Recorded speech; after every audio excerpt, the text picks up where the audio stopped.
Hey, it's Rebecca Smith from the KBIA newsroom in Columbia, and it's time for Missouri Health Talks, a project where we listen in on Missourians' conversations about access to healthcare.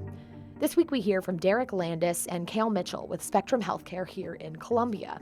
Derek is a prevention educator and health services coordinator, and Cale is the executive director.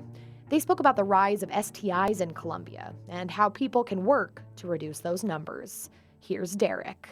On the ground right now, we're seeing a really big HIV spike in our clinic. You know, we probably had a good, 6-8 month dry spell, followed up by, we're at maybe one a week, a couple a week right now. And that like historically, this the central region, all the tests that we run, it averages out to about 3% for HIV infection. We are hovering for the region around that 20% for chlamydia and gonorrhea. We're starting to see more syphilis,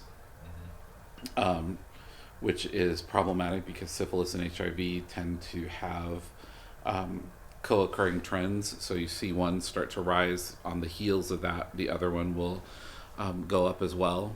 So 20% of the people that come in to get tested are going to test positive for chlamydia or gonorrhea, or both. And that at 25%, you start getting the attention of the CDC as it being epidemic rate.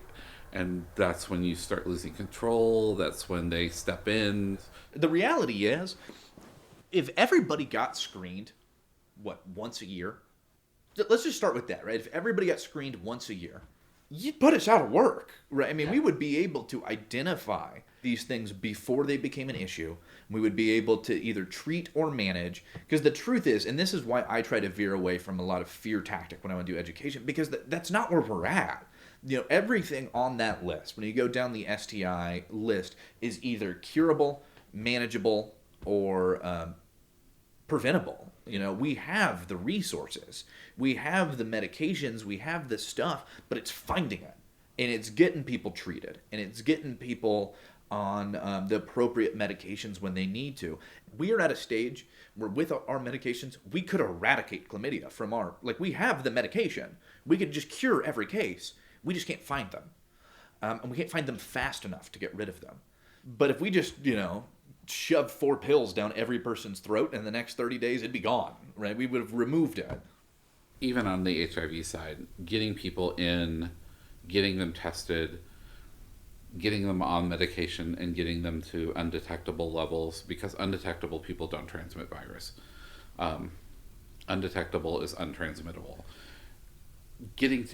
Testing really is kind of the core key that people have to know their status so that we can treat and get rid of, so that the cycle stops.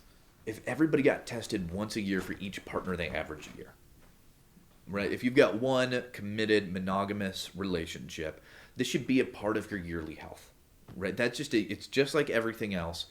Even if you're, not a smoker and super concerned about lung cancer, you should still be getting yearly tests and screens and things and deals. If you've got 12 partners a year, let's talk once a month, right? Apply that formula as necessary.